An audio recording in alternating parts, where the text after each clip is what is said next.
နေဟိုတနေ့ကရုံးမှာ BL ခိုးပတ်နေတာငါတွေ့ရနော် ဟိုမိုင်းရဲ့ဒီတစ်ခေါက်တော့ဖြော်လိုက်ပါမိုင်း အေးအဲ့ဒါသူများနေမြင်လို့ရှိရင်တင့်တော်ရလားနေစဉ်းစားလေ ဟုတ်ဟုတ်ပါဘူးညီမအရင်ကဖတ်ပါမယ်ဒီတစ်ခေါက်တော့တကယ်ဖြော်လိုက်ပါမိုင်းနည်းဆက်ဆက် အေးရောက်မှဖတ်ကြားတယ်နော် ဟုတ်မှာ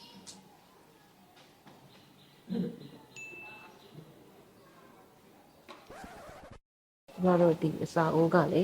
ငလင်တန်းကိုကြိုတင်ပြီးတော့တွက်ချက်ပြီးထောက်ခဲ့တာတော်တော်မှန်သွားတယ်ဒီလားပါ ဟုတ်တယ် ကျမတို့အဲ့ဒီဥစ္စာဒီလိုလှုပ်ပုံမျိုးနဲ့ဆိုလို့ရှိရင်ကျမတို့နောက်ကနေကြရအောင်မလဲ တော်တော်မလွယ်ရဘူးပြီးတော့တွေးလိုက်ရနော် ဟုတ်တယ် ဟဲသူတို့ကမနေ့ကဖတ်တဲ့ပြီးတဲ့အကြောင်းပြောနေကြလားမသိဘူး။ငါဘယ်လိုလုပ်မလဲ အဲ့ကဲအဲ့ဒါ ။တရုံလုံးကြည့်ကုန်ရမှာပဲ။ငါဘယ်လိုလုပ်ကမလဲ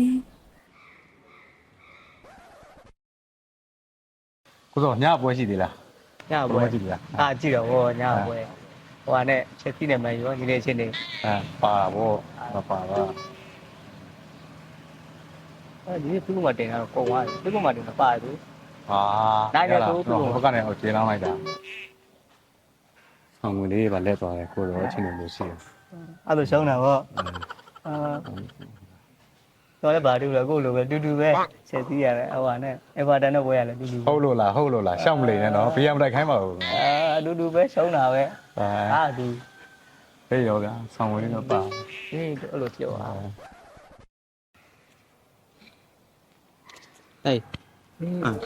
ဒီတော့နေကောင်းပါလား ကိုစောပါလား အာမင်းမနေ့ကဖွင့်ယူထားလေမင်းတော်နေမကောင်းဆို အဲ့ဒါရုံခွင့်ရဖို့ရွှေဆောင်လေးလေကိုရ ဩ ကိုစောတော့ကွာဟာဘောလုံးဝဲကျုံးတဲ့ကြောင်း ဒီလိုပဲလုပ်ရတာ လိုက်ပြောနေပြီထင်တယ် အကွက်တွေနော်အကွက်တွေ ဟုတ်မှာပါငါပြောနေရတယ် ကဲအဲ့ကွက်တွေ ငါအကြောင်းနေအဲ့လိုဖွားလို့တော့ငါသူ့အကြောင်းနေကုန်ပြန်ပြောမှာကွာ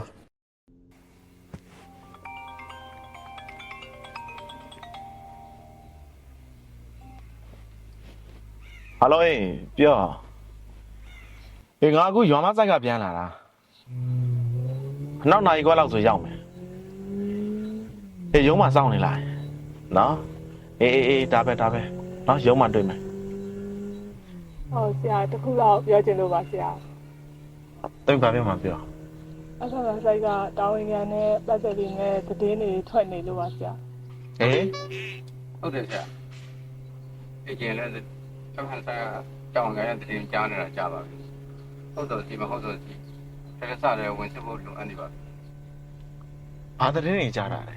ကျွန်တော်သိတာကအခုအမှန်မှန်ဆိုင်က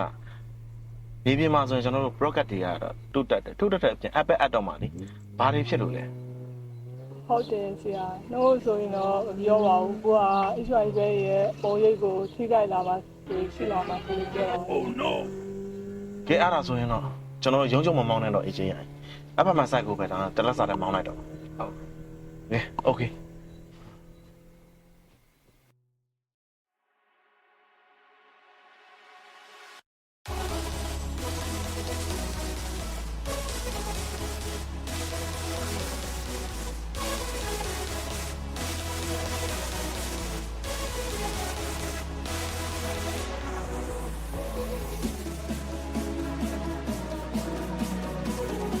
ဆရာမင်္ဂလာပါဗျာဟုတ် မင်္ဂလာပါဗျာ ဟုတ်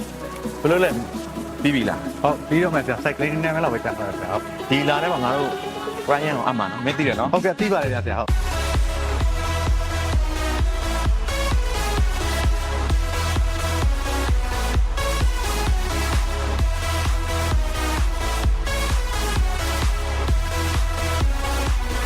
Ryan မအပ်ခင်မှာ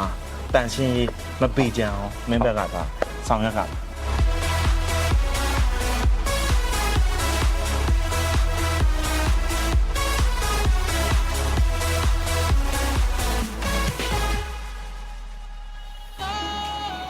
အခု live ဆက်တဲ့နေရာမှာဆိုရင်ပေါ့နော်ဒါအကုန်ကအစာအုပ်ကပြီးစီးဖို့အပိုင်း90ရာခိုင်နှုန်းကိုရောက်နေပြီ ဟုတ်ဆရာ ဒါပေမဲ့တချို့အရာလေးတွေမှာဆိုရင်ငါတို့ဘက်ကဒီ client ကိုမအပ်ခင်မှာ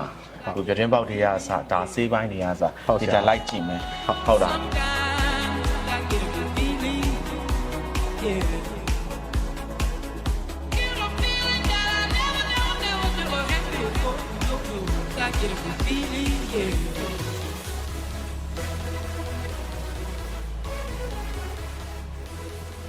ကဲ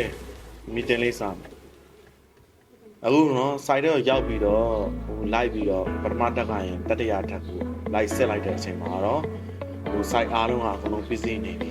တချို့အရာတွေနည်းနည်းလေးလောက်ကမနေရရှိတယ်ဥပမာပေါ့ sale line လေးတွေဆိုရင် package ကျန်လာလေးတွေဒါ testing like ကမယ့်အရာလေးတွေနောက်တစ်ခုတကားလေးမှာဆိုရင်တကားလေးမှာဆို content နည်းနည်းနောက်ထပ် live ပြီးတော့ lighting နဲ့တင်ပေးရမယ့်အရာလေးတွေပြီးတော့တကယ်ရွက်ဒီမှာဆိုရင်ဒီ line နဲ့အဲ့ဒါလေးတွေကို client action mac မှာငါတို့တွေဒီမှာရှိတဲ့တာဝန်ခံတွေပြီးပြအောင်ဆောင်ရွက်ပါနောက်ပြီးတော့ပြောချင်တယ်ဟိုဒီ site မပြီးခင်မှာပေါ့နော်ဘာတွေများဝန်ခံစားရှိတာရှိလဲ ဟုတ်ဆရာကျွန်တော်ဝန်ခံစရာတစ်ခုလို့ရှိပါဆရာပြီးခဲ့တဲ့ဘက်ကဆရာကျွန်တော်တော့နေမကောင်းလို့ဆေးရုံတက်တယ်ဆိုရင်မှကျွန်တော်ခွင့်ပြယူမိပါတယ်ဆရာ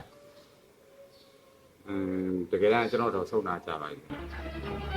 Oh no ဆရာအဲ့တော့မှပြီးတော့ခွင့်တော့ယူမိပါတယ်အဲ့ဒီတော့ဝန်ခံပါတယ်ဆရာငါသိတယ်ဒီ site မှာရှိတဲ့တာဝန်ရှိတဲ့လူကြီးတွေတင်ပြထားတော့ငါသိတယ်ဟုတ်ကဲ့ပါဆရာမင်းကငါယုံခေါ်ပြီးငါပြောမလို့ဒါပေမဲ့ဒီမှာမင်းပြောတဲ့အတွက်မင်းဝန်ခံလိုက်တဲ့အတွက်ဒါနောက်ဆုံးဖြစ်ပါလိမ့်စေဟုတ်ကဲ့ပါနောက်တစ်ခါငါဒါမျိုးလက်မခံ ဟုတ်ကဲ့ဆရာလူတိုင်းမှာကွာတရုပ်ဝက်ချက်ဆိုတာကတော့ရှိတယ်ထားတဲ့နာရှိတယ်မထားတဲ့နာโอเคပြောဝန်ခံစရာရှိလို့ပါကျွန်တော်အိတ်ရှာဌာနကိုလည်းအကြောင်းမကြား project PE ကိုလည်းအကြောင်းမကြားကိုယ်သဘောနဲ့ကိုယ်ပြင်ထွက်သွားမိပါတယ်ဗျာအကြာခဏဆိုအဲ့ဒါဝန်ခံရပါဗျာနောက်တစ်ခါလုပ်ငန်းခွင်ထဲမှာရှိနေတဲ့အလုပ်ချိန်တွေမှာအဲ့လိုမျိုးကိုကျွန်တော်လက်မခံဘူးเนาะဟုတ်ကဲ့ပါဗျာရပြီထား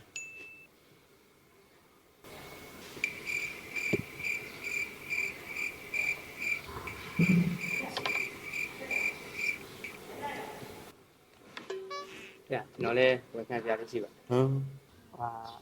လောကျုပ်ကနေပြီးတော့စိုက်တွေမှာလိုရရင်အရေးပေါ်သုံးဖို့ပေးထားတဲ့ဆောင်းငွေတွေဘောလုံးပွဲလောင်းတဲ့အထက်သုံးမိပါသွားလို့လည်းပြန်ဆက်တော့တွေ့တာပါတော့မဖြစ်သေးဘူးမင်းအခုလုပ်လိုက်တဲ့အရာကကုမ္ပဏီရဲ့ပတ်စံနော်ဟုတ်ကဲ့ပါဒါဖြစ်တဲ့မဖြစ်တဲ့ဆိုတာမင်းတို့စဉ်းစားဟုတ်ကဲ့ပါဒါမင်းတို့ယုံကြည်လို့ထားလိုက်တဲ့အရာမင်းတို့အလွယ်သုံးစားလုပ်တာအေးငါအဲ့တဲ့တင်းကိုကြားထားတာငါသိတယ်နောက်တစ်ခါဒါမျိုးကိုငါလက်မခံဘူးနော်ဟုတ်ကဲ့ပါဒါနောက်ဆုံးဖြစ်ပါလိမ့်စေဟုတ်သိကြပါဆရာဟုတ်ကဲ့ရပြီထား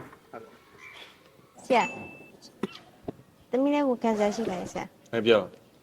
သမီးရုံးမှာ BA တွေခိုးမဖတ်တော့ပါဘူးဆရာဟမ်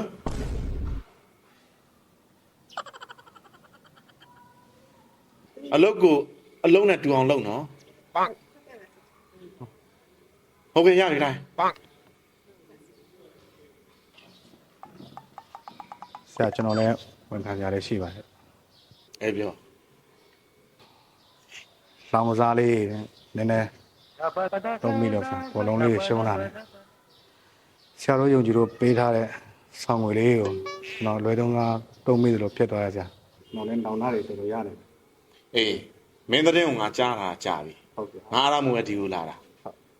ဒါမျိုးနောက်တစ်ခါငါလုံးဝလက်မခံဘူးနော်ဟုတ်ကဲ့ပါလုပ်ငန်းခွင်ထဲမှာတချို့အရာတွေကလျှို့ဝှက်ထားတာရှိတယ်လျှို့ဝှက်တင်တဲ့အရာရှိတယ်အေးအခုလိုဝန်ခံလိုက်တဲ့အတွက်ဒါမဲ့အတွက်ပေါ်ပါသွားတာဟုတ်ကဲ့နောက်ဒါမျိုးဆိုရင်တော့ဒါနောက်ဆုံးဖြစ်ပလိစေဟုတ်ကဲ့ပါဆရာဟုတ်ကဲ့ဖြစ်ရပါတယ်အေးရပြီဟုတ်ကဲ့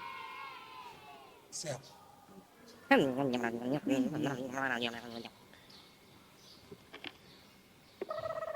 မင်းတို့ဘာလဲကြီးနေတာဆရာအေး